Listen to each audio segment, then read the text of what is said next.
the biggest impact you can ever have on the life of a child is not to do it on your own, is to impact the child as a team, as a collaborative. But of course, that doesn't just mean teachers, it also means parents, it also means the wider community. And today we are joined by somebody who I met only a few months ago, who's had actually a major impact in my thinking and also has given me inspiration, hope that actually we are going in the right direction, ballpark. But what's most important is that my guest today, Adrian Harding, is a former leader of a school leader. We'll talk more about that in a moment. And he also runs an organization called Young Drivers as one of the directors there. So without further ado, you are watching or listening to the School's Motivational Speaker podcast. My name is Harun Rabbani, and I am a motivational speaker who, guess what, does what? Speaks at schools. So, Adrian, thank you very much for joining the podcast. Thank you, Harun. It's an absolute pleasure. I'm so pleased to be here. Let's talk about leadership first. Can you explain to our listeners and our viewers your former role as a school leader? So you were the head of Key Stage 4. Tell us a bit more about what that involves, especially for people who are not in the teaching professions. The education system is broken down into key stages, 1, 2, 3, 4, 5. Key stage 1 and 2 tend to be primary schools. Key stage 3 goes from year 7 to 9, and those are, or 7 to 8, depending on your school. And they're obviously between the 10 and 13 years of age. Key stage 4 goes from year 9 through to 11, so that's age 14 through to leaving 16, and key stage 5 is post 16. So I was the head of Key Stage 4, and the school I was at the time, it involved being the head of 3-year groups, so year 9, 10, 11, as a pastoral leader. So as a pastoral leader, you're responsible for effectively anything outside of the classroom. Pretty much everything from behaviour to, say, motivation, to engagement, to dealing with parents, etc., etc. And you will support the students as well. The other thing I was responsible for was IAG and careers and post-16 pathways. So I used to have to make sure that all the students had correct information about their destinations post-16, make sure they had appropriate interviews, they engaged with employers, colleges and further education establishments, organised careers conventions, all that sort of stuff. And also engage any third parties into schools with regards to them potentially adding value to the offer. Everybody from ex-basketball players to speakers to theatre groups to whatever it might be, which I thought at the time added some value and helped them, not just academically, but pastorally in terms of the support for their journey through school, and to make sure they made the correct decisions for them when they left school, and obviously hopefully left with as best qualifications they could as well. So the pastoral is more of a support mechanism than it is about an academic mechanism in terms of academic outcomes, and being responsible for that, I think, is quite a big job. It's quite a very important job. So we're going to take this conversation from a multi-dimensional approach, multi-layered approach, rather than just talk about one thing or the other, because it's critical that teachers and parents, I mean, teachers I'm sure are aware, but certainly parents understand it's not just about getting the GCSEs and the A level. So what are the key ingredients? This is a leader, and what are the key ingredients that are needed to foster a positive, inspiring environment and an inspiring school culture? There was a phrase back in the day called "every child matters," and I still think that's true, but I think I would change it slightly, in the sense that every child's different. And I think recognizing those differences is key, and empathizing with those differences and acknowledging them, and being able to differentiate what you deliver to those differences as well. In terms of general school culture, I think that was your question. I wasn't sure. I just think that you have to sort of try and develop the individual and then end up with a collective outcome. And if a culture within a school considers the individual on a more differentiated basis, not just academically, but in terms of how you support them, what they need, and where they want to go, and what their dreams are, and what their fears are, etc., because they're all different. then I think you end up with a supportive culture that students need to feel is on their side, that you're all on the same team. And there is very quite often a bit of a them and us between, I mean, say them and us, them and us between students, parents, and the school. And I think the problem is that when that them and us culture becomes embedded, then it becomes quite destructive. So it is about collaborating and supporting and acknowledging, everybody's needs and wants and desires from whatever you're providing. And what you'll provide needs to be appropriate for everybody within that organization. It sounds quite flaky in some ways, but actually, it is. I don't know, perhaps it doesn't, but to me, it's core that you respect the relationship that you build with that individual. And schools are all about relationships. If you don't have a positive relationship with a student, a member of staff, a parent, etc., then the system can break down very, very quickly. And then when you see it break down, you can normally pinpoint, to be honest, roughly where that might be and what part of the triumvirate actually is responsible for that breakdown. But it is, as well as acknowledging the individual needs and the wants and desires, etc., of the student, I think also it is being able to create that relationship building. And any school or any organization for that matter is all purely based on relationships. And I think if you have a positive relationship with a student or a parent, and the student with the school and the parent with the school, etc., fostering those positive relationships is key. It's not always easy, I'll be honest, but it's something you should also, always strive for. And a school has to be child-centered more than it is potentially staff-centered. And every decision you make, and even, I'm currently a school governor, but every decision you make, you have to think, how does that benefit the child or children or students, all of it? It has to be focused on those, really. And So that, sometimes decisions are made, hmm. and this is not a criticism of any particular school, but sometimes decisions are made based on what be good for the staff or the community, but it has to also always needs to focus on the child. It's fascinating how people lose sight of the vision of why the schools are supposed to be there in the first Mhm. place, of course. So, how do you engender trust? Well, three different groups here now. How do you engender trust in order to create collaboration between yourself? First of all, between students, teachers, and then parents. One word in my mind is honesty. You have to be honest with everybody, and they have to be honest with you. And I also, when you seek an opinion from whether it be a student, and I quite happily do that. At the end, if I had a lesson, for example, and I didn't think it went very well, I'd actually say to the students what went wrong. Oh, it was boring, or it didn't have this, or it didn't have that. And students generally are the most honest people in the school, to be honest. And I think you have to be honest and seen to be honest as well. And parents therefore believe what you're saying and or want, and trust you, etc. I mean, trust is always in my mind based on honesty, and the whole system has to be honest and on the back of that fair.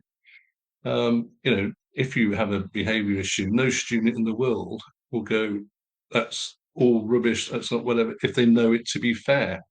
It was when there's unfairness in the system, then they get very obviously irritated and can exhibit behaviours they may not want in the classroom because they feel hard done by. But if they know that you're fair, even if they may not agree with what's happening, they'll go with it because it is a fair system. So I think honesty is key with all these things, and sometimes that honesty doesn't have to be brutal, but it certainly has to be clear. Hmm. And sometimes somebody say, "Is this good enough for an A star?" I'm sorry, but it isn't. We're not sort of inflating egos here. We are being honest, but then you can give constructive feedback based on that, what have you. But so I think honesty is key, and honesty between staff, as well. It's quite often, and sometimes you get things wrong. Everybody gets things wrong. It's a fact of life. Students get things wrong, parents get things wrong, staff get things wrong, and putting your hand up and say, "Do you know what? I think you may be right. I might be wrong there." And have a conversation with parents and said, "Do you know what? I think you may be right, and I think I'll have to rethink my opinion on that." And so to build that level of trust, because you're prepared to say when you get it wrong, but also be honest about what you think as well. Back in 2015, I interviewed on an online summit. So I was going through relationship challenges. So I thought, you know what?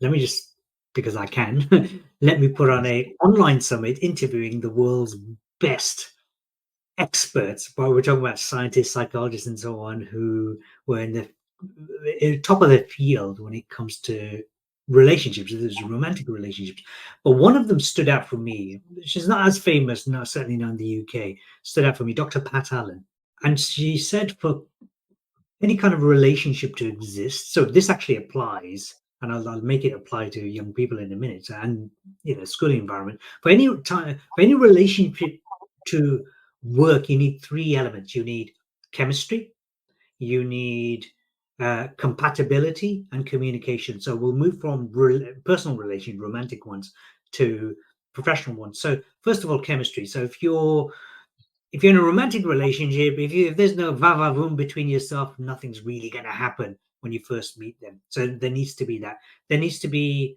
compatibility, meaning if one person's married, let's pretend they treat marriage as sacred, and the other person's single, then there's no compatibility.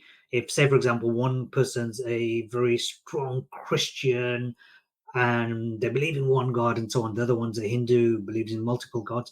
There's, especially if they're super religious in their doctrines, then there's no compatibility. So compatibility has to take place. And then finally, communication. If there's no communication, open, honest communication between one and the other, nothing will happen. So three things have to exist. But how does that apply to schools? So in school situation, of course, it's not, obviously there's no biological chemistry, but the chemistry, as a motivational speaker, and yourself, you'll be fully aware of that, is if the child isn't inspired, if they're not motivated, we're not talking about rah rah rah inspiration. They have to have a reason. They have to have a reason for doing what they're doing. I remember when we were doing physics at O level, not even GCSE. I loved physics. My teacher made it sound way more boring than anyone can possibly imagine. So I flunked at it. I got a grade C, but so the inspiration was in there, the motivation was in there. It just totally got destroyed from within. Communicating to us, let's use the physics example, connecting the dots for us. You're learning this because it connects to that in the real world.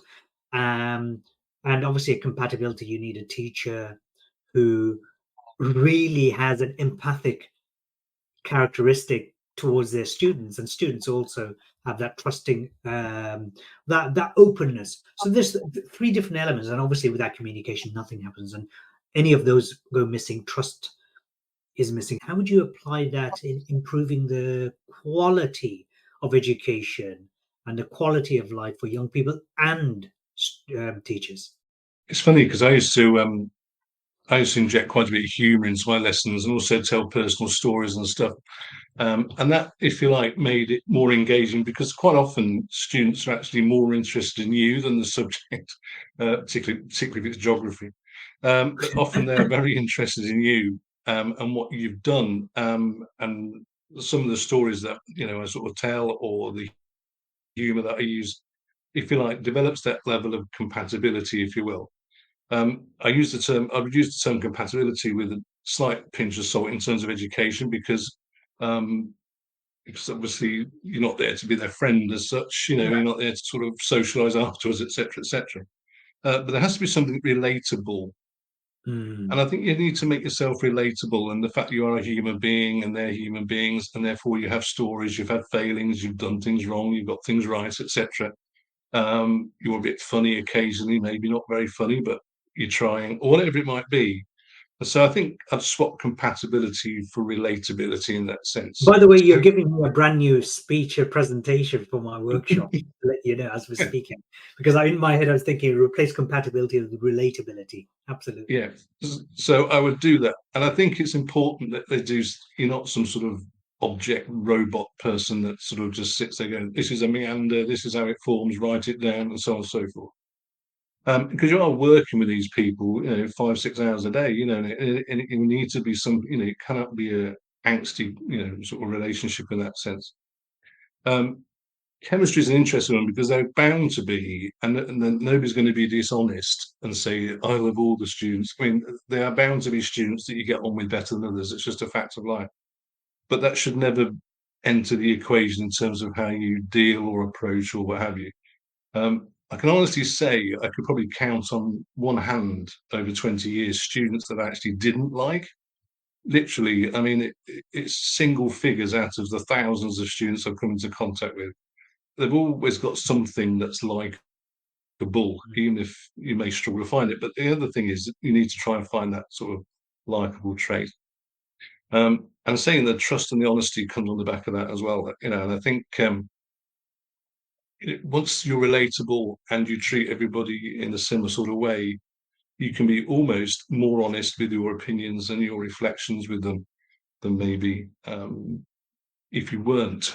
And there are lots of different styles of teaching. I'm not saying my style was particularly successful or useful or any better than anybody else, but I do go into, I have been into other classrooms and go, I'm not sure would have done it like this, or I wouldn't be like that, or I wouldn't have, you know, everybody in silence doing, you know, and so on and so forth. It's not a, but then it, you know, I think it's funny because people talk about behaviour management, and so I don't think you're managing their behaviour, but you should be managing your approach to it and managing your teaching rather than, because behaviour normally reflects teaching. If I have bad behaviour, I think, what was I doing wrong? And you have to be sort of reflective practitioner in that sense, and that's a bit of a buzzword, but genuinely, you know, if X student says this is garbage and storms out the room, I don't go, no, it isn't, it's brilliant, what are you doing? I actually think, why would they think that? You know, okay, what was it that was particularly bad or whatever? So, you know, and I know, you know, I mean, not every single lesson you ever deliver is outstanding. I mean, nobody would ever suggest anybody's was. But I know the ones that were slightly below par were the ones that they didn't behave badly because I never had behaviour issues in that sense, but they get fidgety or a bit narky or whatever. So, you know, sort of reflecting on yourself a bit is important. And if you're prepared to do that, again, you know, students will buy into you a lot more. But you've got to be a human being first and foremost, you know, and you've got to be relatable. And I say the stories that I used to tell the students, which I thought were helpful to them, I kind of formed the book, if you will. I might have to plug the book. Formed the sort of the book, you know, the one that they inspired me to write effectively because they kept saying, "Put it in the book, Mr. Holmes," So and the rest is history. let's talk about your book because Mm. because it's actually very relevant. You've been, I don't know how long you've been teaching for, but I'm presuming more than 1 decade. What's the book called, and why did you write it? Well, it was inspired. Literally, was inspired by the students. It's called "It Only Matters If You Care," which was actually inspired by another member of staff. When I had them, it's funny. It's kind of funny or not funny. It depends on your point of view. But I had a member of staff come into the office because often, if you're the head of the key stage, and a member of staff is having difficulty with a particular class or individual, they will come to you for help and advice, etc. Or some would just think I was an idiot and not bother, but many would come and sort of seek your advice. And one, literally, this particular member of staff had his head in his hands, going, "This is terrible. You know, that such and such said this to me, and all the rest of it." And I said, "Do you know what, sir? It only matters if you care." And he said, "What do you mean by that?" I said, "Well, if it's never personal. You know, when a student says something horrible to you, 99.9% of the time, it's never personal. It's just venting against the system or against the learning, or they've had a bad day with their parents or whatever it might be, you know, and if you shouldn't let it get to you. So, you know, if you don't care, it doesn't matter in that sense. It doesn't mean to say you don't care, you know, in a flippant way, but it shouldn't be intrinsic, you know, in that sense. So that was the story, the title, "It Only Matters If You Care." And the other thing I used to bang on about with students was that everybody has a story, but nobody has an excuse. And it was like a catchphrase in that sense. That's the like second paragraph of the book. And I was saying the whole assemblies, and I put this on the board at the back, everybody has a story, but nobody has an excuse. I say everybody's room has a story. Everybody's room has a reason not to do what they want to do. Everybody in this room has some reason or trauma or tragic event or need or disability, whatever it might be. Everybody's got a reason to fail, but nobody's got an excuse. Now, some of the stories we'll hear a lot about because they'll tell us every day. Some of the stories you'll never hear about, and you'll assume they're perfectly fine. In actual fact, they may have even more bigger stories than you may possibly imagine. And I said, Mm, and there will be students in this room that have, quite frankly, horrific stories that you'll never ever hear about because mm, they don't make any excuse for not achieving or doing well or whatever it is they want to do.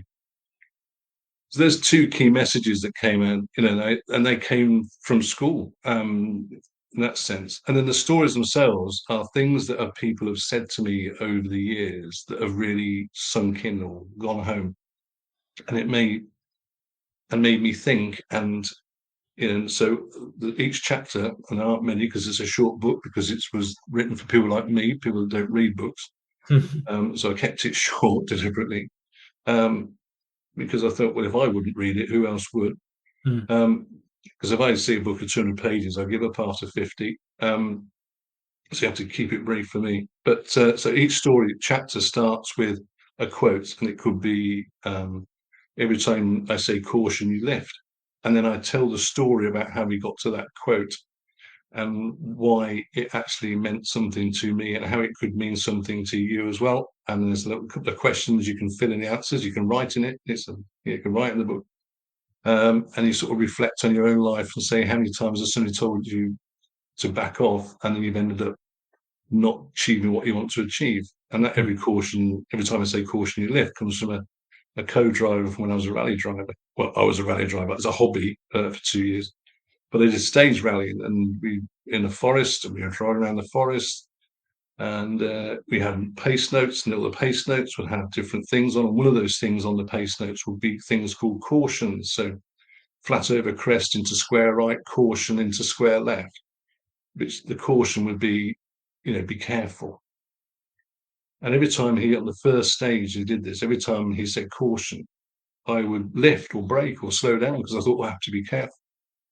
And then we got to the end of the stage and we did the stage time. We were very low down the order. And so the next stage, we charged through the stage, went flat out, came in the top half of the time and said, wow, that was so much better. And it said there were no cautions. So it made it so much faster. And the co-driver said, "Oh, there were cautions. I just didn't read them out." I said, "Well, why not? We could have been killed." Because every time I say caution, you left. And it was for me that was quite a good metaphor for every time you have an idea, somebody says, "Oh no, I don't think that will work," or "I don't know about that," and you stop. So every time and I say to the students, throughout your life, you'll have a blinding idea for a business or a job or a career or a course or whatever it might be. And somebody will say, "Oh, I don't know about that," or "Oh, that sounds a bit ropey," or "What about this?" These cautions, and you'll go, "Yeah, perhaps I won't," and you'll mm. lift, and you won't do the fastest stage time you could have done, and the stage time being the metaphor. Wow, well, it's a brilliant metaphor. It's like it makes me think about our different personality types that we have, and there's a certain type of personality which is very risk averse, Mm, and that works for them. But there's a lot of personality types who are creative, which are just adventurous, mm, and you're stopping them from doing that what they are good at mm. by imposing the rules that you prefer to abide by. That's so interesting. Yeah. And it's I mean, interesting. somebody said to the Beatles, "Oh, you'll never get a record label sign you," and after 6 goes, they didn't.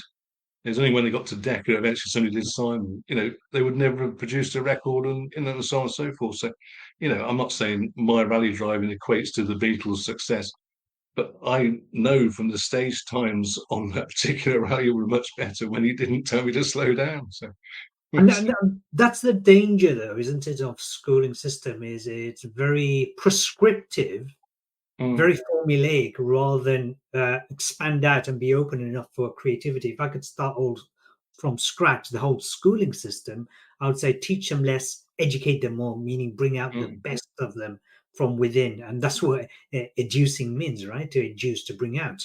So, yeah, in an environment where if you put animals, for example, so I live in a village and there's dogs and cats and so on, horses and sheep, roosters, chickens, and if you go near a dog senses fear. Animals have this natural, innate ability to sense fear, primarily from the pheromones released.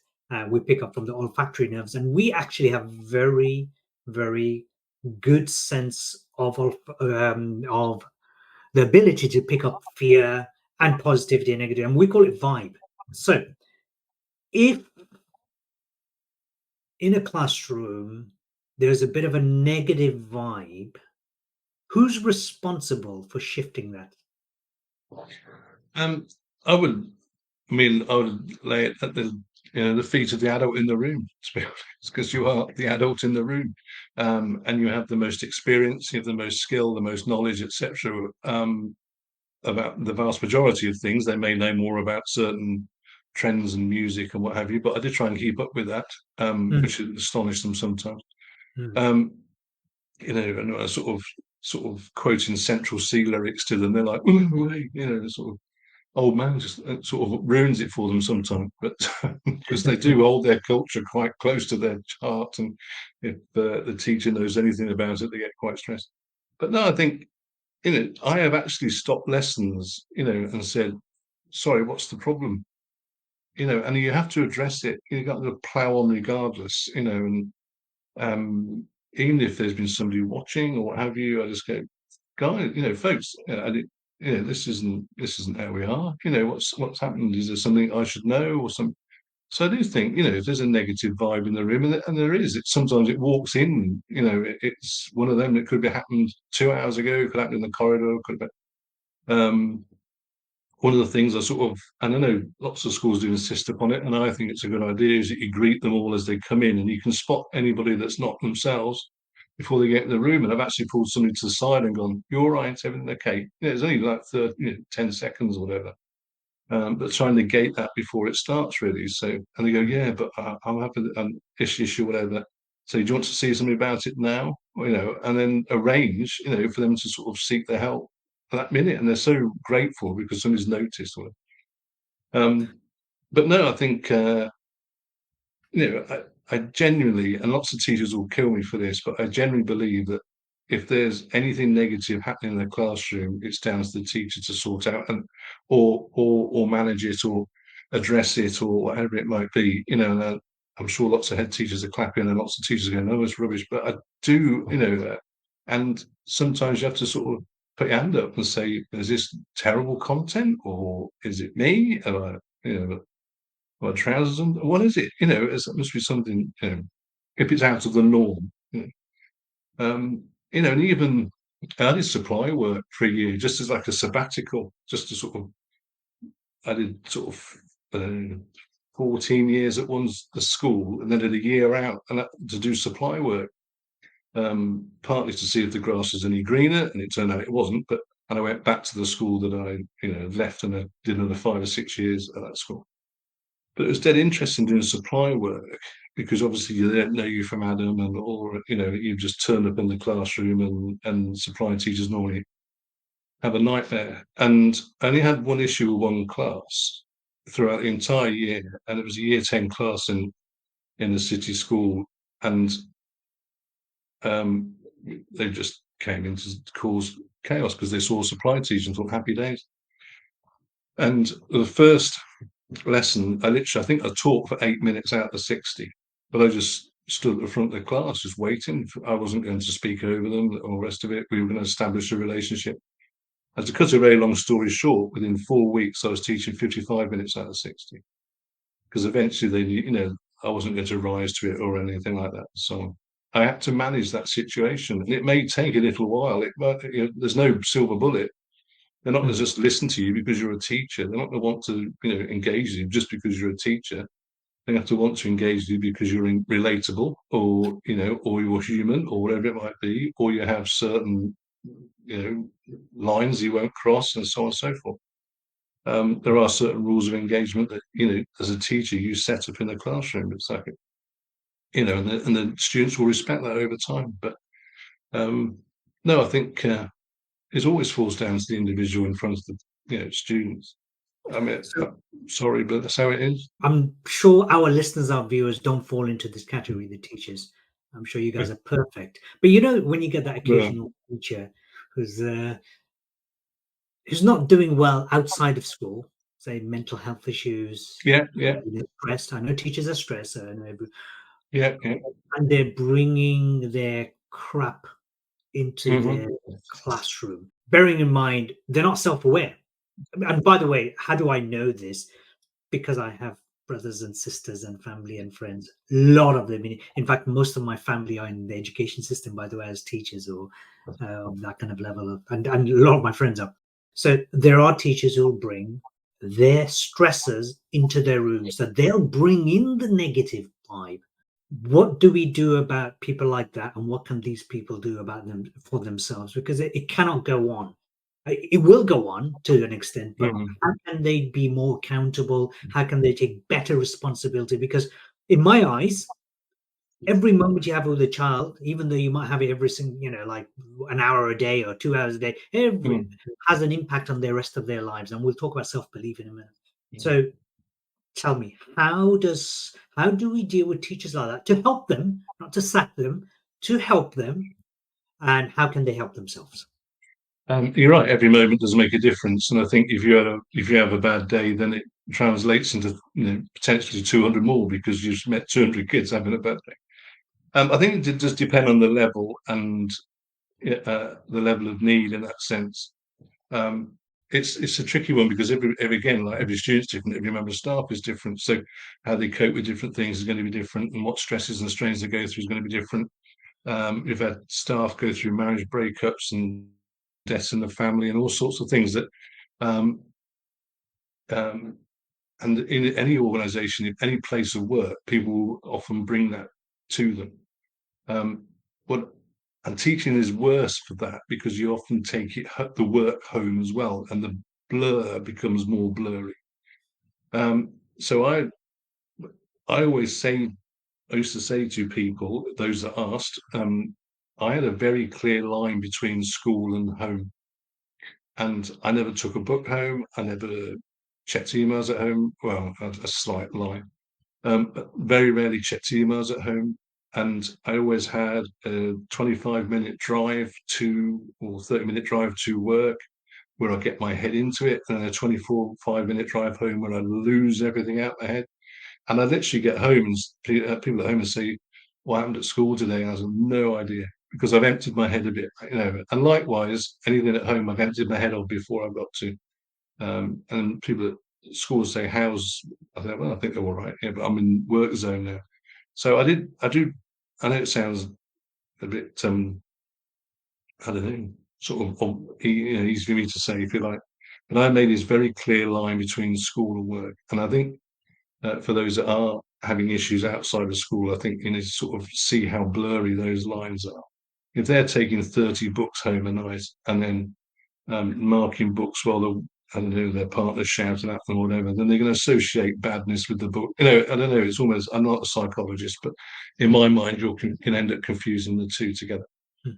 Um, so So no, I'd stay at school until 6:30, 7 o'clock and make sure everything was marked rather than take it home. So there's very, a different. I'd never wore.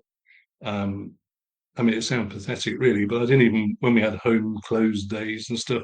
I still went in a suit and everything else because I didn't want to blur that line. It was a very clear line. So, but no, if it gets to the point where it adversely affects students' education and well-being, then I think we have to have quite um, plans in place for that. Put it that way, and their outcomes and stuff. Um, and have a proper conversation about what it is that's causing the issue and some strategies. I mean, my strategies may not work for everybody, so mhm. um, and what would make it different. But if it gets to the point where nothing will, then I'm sorry, but we have to have a conversation about a career, aren't you, at some point? Yeah, but And I if it's a think long-term thing, mm, not everybody's designed to be a teacher. no, It's a bit like not everyone's designed to be a podcast interviewer or a professional speaker. Not everyone's designed we're to the be podcast interviewee. well interview. Yeah, and that's okay. I mean, my job as an interviewer is to have a conversation and bring the Yeah. best out of it. And I've done it with people who absolutely hate being interviewed, hate public limelight, and you're doing it quite Yeah. naturally. but that's because I'm good at what I do. It's not bragging. I'm just Yeah. good at what I'm doing. Yeah. So one of the things I find with, and I think it's a key distinction, is what you're saying to me is you differentiate, and there's a clear Mm. delineation is the word, where between Yeah. work and school, and home life. It's interesting because my first 10 years or 8 years actually of professional life after my degree was actually selling medical equipment. Most of that time was with surgeons and gastroenterologists. So surgeons, Mm. watching them do their operation, half the time with the equipment I brought in for them. And it was interesting how they dealt with it, which was, as horrible as it sounds, when they're doing the cutting and opening, it's like a slab of meat they're working on. Mm. It's there's you can't have empathy at that point, because empathy Yeah. does not work when you have to be totally rational and Mm. focused, like an engineer basically of the human body. But then they have to drop that when they're, not all of them can do it well, when they're at the bedside of the patient. So, and yet the best ones could do that really well. The best ones can Mhm. distinguish that, hey, I'm here to do a job, and I worked with the best ones, and I think it's no different. The best ones were where other doctors, surgeons, gastroenterologists may take several hours. These guys would do things in minutes and far better than Mm. everybody else because of this separation. So I think it's so important, and I'm guessing the divorce rate is probably not not great amongst teachers, um, I don't know. and probably across a lot of professions as well. And that's because the mixing of the two. So just don't blur those lines. I know sometimes you have to break the Mm. rules, and for teachers, for head teachers, for leaders, you guys need to also be better leaders and Mm. not insist on people working weekends and Sundays, because that's Mm. ridiculous, right? You've No, taken it's quite interesting. In my current work, I obviously visit schools now, quite a lot of schools now, and the approach taken by lots of different schools now is massively different than it was even a few years ago. I went to one school and they insisted everybody had lunch in the staff room. That was a rule, not in their desk in their classroom. Because generally speaking, you grab a sandwich, sit at your desk in the classroom, and do work while you're ramming a sandwich down your throat. So they said no, everybody's got to have their lunch in the staff room at lunchtime. They're not allowed to be in their classrooms at lunchtime, and stuff like that. Quite a lot of emails now come back with responses saying, I have a work-life balance and I will answer your email for maybe 2 or 3 days, and because it is quite a demanding job. And some of the demands placed upon teachers, external demands, not from the classroom. I mean, I always said the classroom is the easy bit, really. Um, the external demands from parents, from authorities, from other organisations, etc. Actually, the things that sort of ruin your day in that sense. And so you've got to sort of gain some perspective around that, and then have some expectations around that. A parent will call, for example, not all. I mean, there's the minority, very small minority. Parents will call and expect a response within 5 minutes. So why haven't you responded?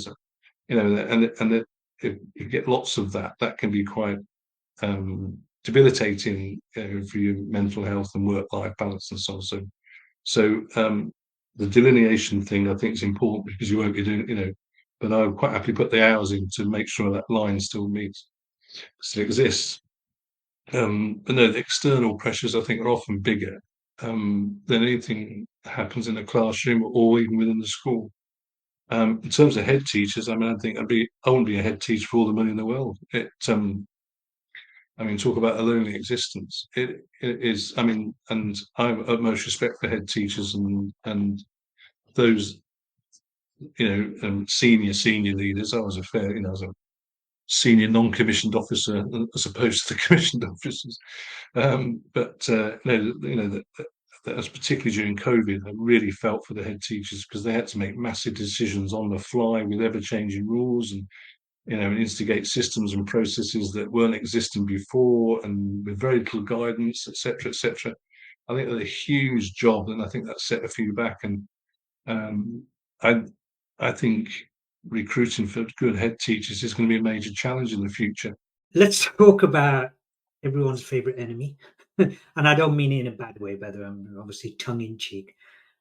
OFSTED. What are your thoughts Mhm. on OFSTED? Because you mentioned head Aus and there's a Yeah, big yeah, and issue. I've been a staff governor, and I've been involved with Ofsted inspections, and I have seen one Ofsted inspector who was quite frankly cruel and horrible, who took great pleasure in reducing our deputy head into tears, and was uh, as unbelievable, the way she approached the whole process. I was a staff governor at the time, and at the end of the 2 days when we knew, I mean, whenever he's in tears, you know it's gone badly, don't you? So we knew it had gone badly, and I was sat there with some other governors, and she said to me, and because we were a standalone academy, not only were we governors but directors of the company, you know, because it was a company. And the Ofsted inspector says to me, "You shouldn't be here. You're a staff governor." I said, "I'm a director of this company. I'll be wherever I want to be." And she got, and then she actually, I think she went a bit mad at some point. So I've seen bad officers. I have seen though, and to be fair, the majority, I have seen some really genuinely good Ofsted inspectors. And my issue with Ofsted is not so much the process. I think the judgments need to be changed because it just seems nuts to have 4 words to describe schools and then have outstanding schools not observed for 20 years, and who knows what's happened in those 20 years. So I think the judgments need to be adopted. Generally, I think the problem with it, in my mind, just based on my experiences and the inconsistencies that happen with, you know, it's really down to who you get at the time in some ways, who the lead inspector is, and frankly, what mood they're in, and so on. And I think that's the problem with a human system like that, that it is very inconsistent. So what you think's prepared and what you think you've done and what you've got ready and all the rest of it, and the inspector says, "Oh, I'm not interested in that. I want to see this." Well, the last inspector said they wanted to see that. You know, so you know, it's this inconsistency that needs to be ironed out, and it's nobody's fault really. But it's just part. It is the nature of the beast when you have human beings, you know, sort of assessing other human beings, and you some human beings that approach it a different way from other human beings, and it just needs to be a slightly more consistent approach. Um, but I mean, the last Ofsted inspector we had, he was absolutely fantastic. You know, and he was really on board. He wanted the school to achieve, and said, "I can see where this is." You could have an honest conversation with him, and we came out of that one quite well. But it was purely down to the fact you could talk to them, you know, and relate to them, and discuss things in a sort of adult manner. It wasn't just like a parent-child relationship. It's an adult relationship if you do your basic transaction analysis. But no, because it is very much Ofsted come there, the parent, you're the child, and they tell you what's wrong. You know, but if you actually two sets of professional bodies having a conversation about an educational organisation, then it is a different conversation. So I think iron out the inconsistencies would be good, and to lose the 4 words would be even more helpful, because I don't think they're helpful at all, to be honest. Because they label a school, and once you've got the label, if the cap fits, people wear it. Yeah, it's a very difficult one, isn't it? Because obviously we want the best quality of standards for Mm, schools. But at the end of the day, it's like everything's either black or white, except you have four this time, four different labels, but there's many mm, shades in between, and things yeah, change from year to year. And it's a tragedy that many of these people actually, not all of them, of course, as you just mentioned, a mm, few of them could do with a bit of empathy training. mm, So it's in the recruitment and the training of staff is very important. And I will bring on, if I can get around to, or if I find somebody brave enough to come on my show, to an Ofsted inspector to really yeah, go. So again, the higher up the ladder, the better, because mm, I intend to not to hurt their feelings or anything like that, but I intend to no, ask yeah. some very hard questions on behalf of teachers. So okay, so let's talk about, before we move on to self-belief, let's talk about parents. How do we engage? How do schools better engage parents? Because you got parents of all sorts of levels. My parents weren't educated at all. There was zero Mm, engagement from themselves. But I'm one of those people who just pain in the ass, mm. just gets things done. I've been like that since I was a kid. But what about everybody else? How do we engage parents better? I think that's the post-COVID. That's the million-dollar question, to be honest, because I think parental engagement has changed massively since COVID. in my limited experience, I will put that caveat around that because I've only been in one school, albeit a long time. But having spoken to other schools on my travels with my current role with Young Driver Foundation, it seems to be a common theme that parental engagement has changed to a much more anti-school, but sort of at loggerheads with the school, much more than they used to be. And the recent rise in homeschooling, and I'm not sure people understand what that means in a lot of cases. But so it has changed since COVID. I think the problem with COVID is that schools became almost like an extended part of the NHS. What with the vaccinations, the testing, the delivering of food parcels, and all the rest of it. It became more of a service than a profession, and therefore people's view of schools changed quite markedly over 12, 18 months, and they see it as a service, not a profession. Having said that, there are also people tend to be, I don't know, it's just my personal observations, I don't know, I have no data, but anecdotally, it seems that even people in shops are witnessing more antagonism against them. People in banks, the police, or wherever it might be, there seems to be this angst all the time towards whomever it is that is in front of them. Say not from the majority, it has to be said, but there seems to be a higher level than there used to be. And even on the road or whatever it might be, just say purely anecdotally, and I think that's also reflected in schools as well. So how do you engage them? And if I knew that, I'd be the Minister of Education. But it's I wouldn't want to be doing how that. many times? But yeah, I think we just have to keep communicating. And one thing you communicate to, and it's funny because it was on the TV today about because student attendance is dropping like a stone across the country, and kids aren't going to school, and parents frankly aren't making them. Um, so I think we have to make school a bit more of a good news story rather than it's a terrible place story. So I think if you look as if you're providing a more wholesome environment, more whole child experience in school, things that they may not be able to do at home or with their parents.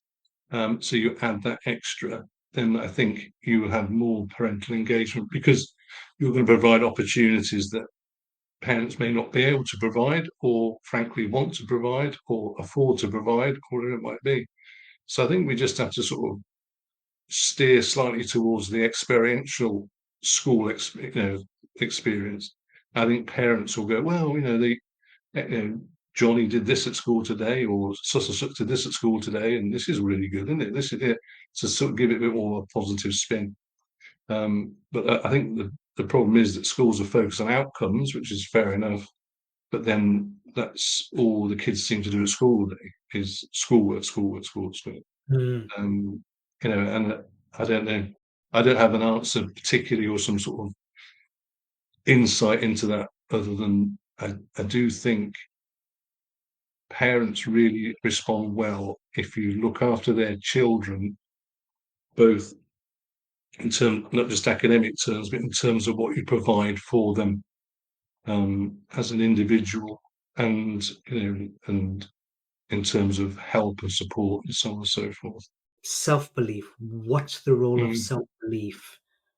Why is it important, and in your view? But I think if a student can't believe that they're going to do whatever it is they want to do, then they won't achieve it. I mean, it's a fairly basic. If you don't believe you can do something, guess what? It won't happen. And having students develop their own self-belief means that they will achieve more because they believe they can. And instilling self-belief and self-confidence and raising self-esteem and all their mental health drag from COVID, etc., and lockdowns and so on and so forth. Create some positivity about what you think you can, and also with a taint of realism, or not so much realism, but awareness of any potential ceilings, but generally speaking, there's nothing really that any individual can't achieve. And there's lots of examples throughout history and currently of people that have achieved.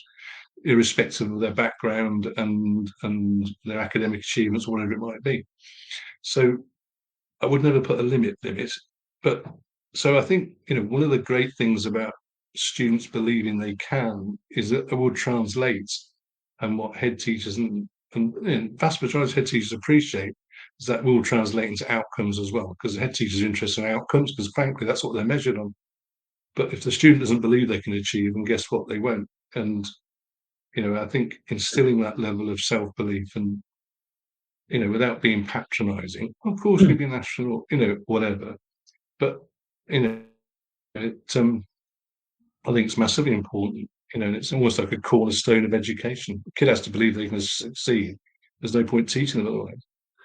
One of the reasons I went back, I've been speaking in schools since 2002, 2003. And since then, I've also been running a health practice, helping people with chronic diseases. I go into deep psychological causes of what started off their behaviors to lead to their disease. And it always boils back down to a loss of self-belief. Mm, And so whenever I talk, it always actually, funny enough, at mm, schools, that is, self-belief comes into it at some level, whatever the topic is. It might be mm. confidence building, it Yeah, might be public speaking. It goes back to self-belief. But you do something absolutely magical. I wish we had in our schools when we were younger, which is teaching young drivers. Tell us about that, and why have you transitioned to helping teaching young drivers how to it would. drive? And It's yeah, funny about why? this on the subject of self-belief, really, I suppose, because I do believe that it is core to everything. So the Young Driver Foundation was created in March 2023, debuted on the One Show in June 23, and I took it over and led it.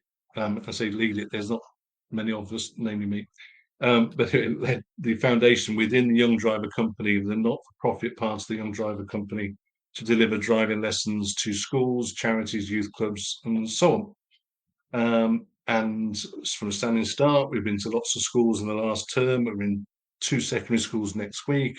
I'm going to visit 2 schools on Friday. So it's all very, very busy, busy, busy. And one of the reason I genuinely believe in it, and then obviously there's a massive road safety message, and it's all about responsible use of cars and having a different approach to driving and seeing it as a potentially dangerous thing as well as a useful thing, and so on and so forth, is every single student that's walked out the car, whether it's a primary school student in an electric car or a secondary school student in a proper Vauxhall Corsa, in a manual car, everyone has stepped out absolutely buzzing, and they're absolutely full of themselves. And there's nothing better than seeing a child or a teenager absolutely full of themselves in a positive sense. So it's They inflated level of confidence. Yeah, it's it. They actually get bigger when they're bigger and they get out the car than when they get in, because they've achieved something that, instantly. We've had students with perceived chronic ADHD. In fact, we've done some massive work with SEND students and students that have been told they will never drive because of their medical conditions and so on. Driving a car and coming out absolutely beaming, and even students with chronic ADHD that have, the teachers go, oh, this might go badly, this might go, they can't concentrate for more than 30 seconds and it's going to be terrible. And then 15, 20 minutes later, they're still grip the wheel and they're still staring ahead and listening to the instructor. And so it's just, and you just get, and even the staff go, wow, it's like witchcraft. I mean, how did you make that happen? It's the simplest thing.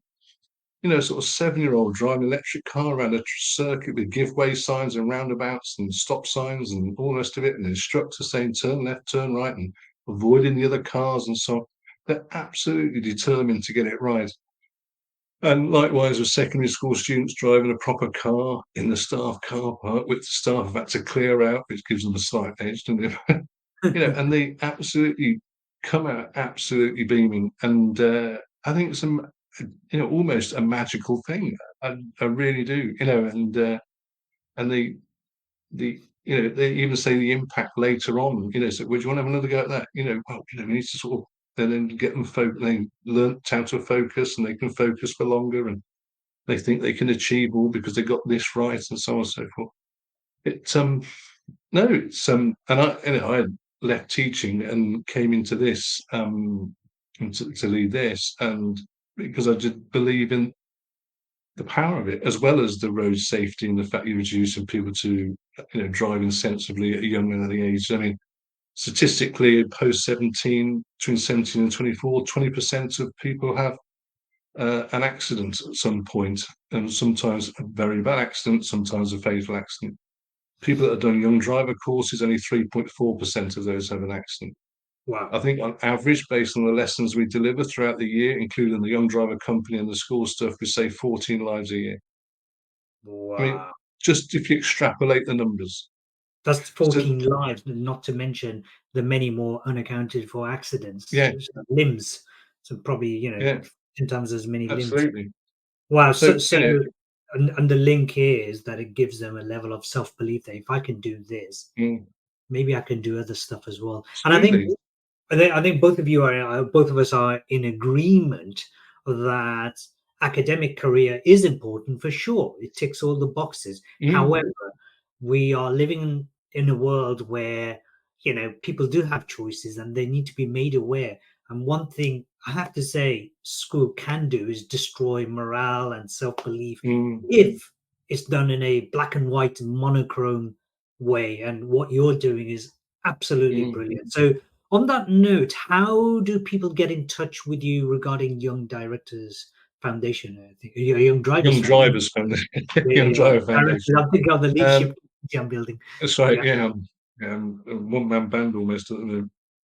So Young Driver Foundation, obviously you can Google Young Driver and go to the website, and we have our own bit on the website. My email address is on there.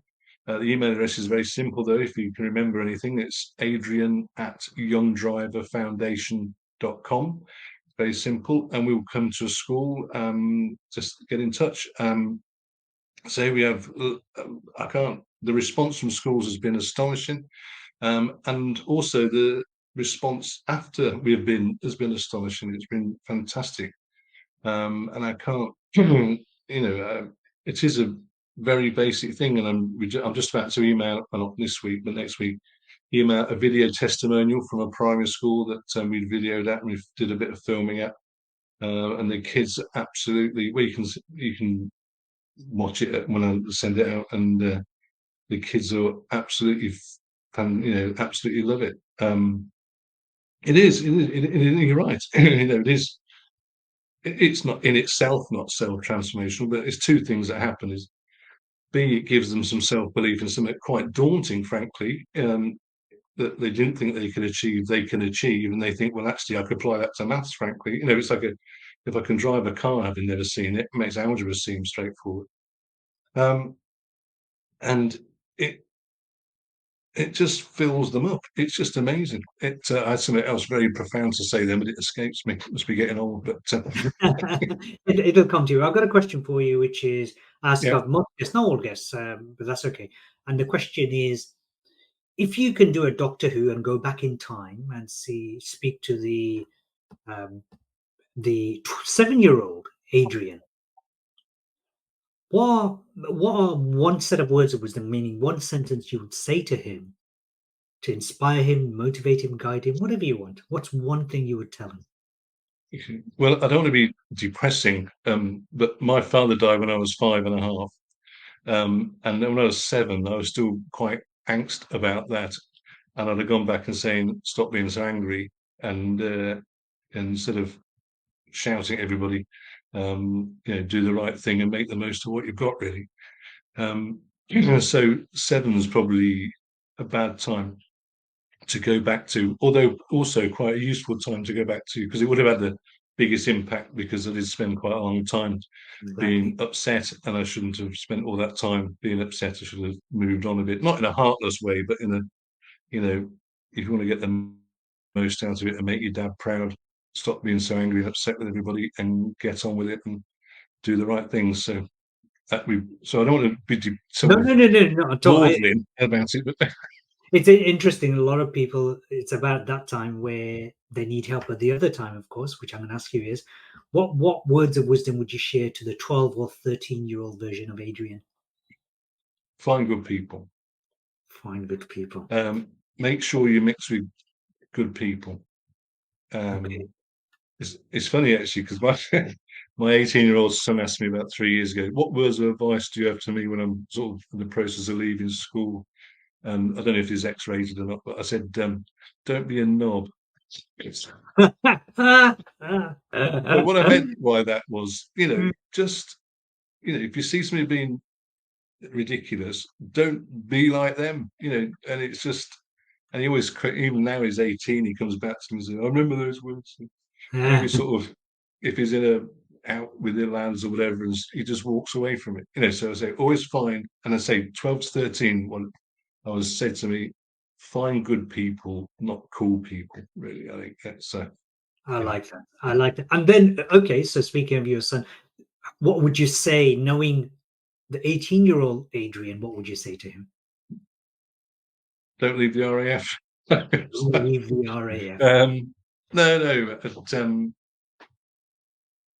That's a good question. But then I thought I knew it all, so it'd be quite well. You don't know it all. I think that'd be the key thing. Be open to Nobody learn. knows everything. Nobody Yeah, knows everything. yeah, And I think when brilliant. you're 18, you think you do, and frankly, you don't stop learning. I learn every year. I learn something new. Yeah, This year it's the ukulele, weirdly. Um, yeah, so far in January, I've learned 2 chords on the ukulele, and by the end of the year, I'll be able to play it. So every year, you learn something. I always used to say, the best teachers are the best learners. If you don't know how to learn, you don't know how to teach. there you Because what the learning does, it reaffirms what you need to be doing as a teacher. Because when if I pick up the ukulele and I'm watching the YouTube video, whatever it might be, that teacher's teaching me, and I'm going through what my students used to go through and used to teach them. So, it's very easy after 15 years ago. What do you mean you don't know it? I mean, it's a student, and then suddenly, oh no, they've never heard or seen it before. So, learning something new, and you never stop. learning never stops. And even though learning never stops, this interview will have to stop now. Yeah, yeah, yeah, yeah, We could have been here for hours, I'll be honest with you. yeah, yeah. I've just flown by. Adrian, thank you ever so much for No, joining. thank you, Harun. It's absolute pleasure. Brilliant. And we will be working together. I know that. I just Mm. feel it. And for listeners and viewers, you've been watching the schools or listening to the Schools Motivational Speaker podcast. I really hope you are able to take some of this information, even one piece, put it into practice. And my name is Harun Rabbani. I just happen to be a school motivational speaker. Speak to you soon. See you in the next episode. Bye for now.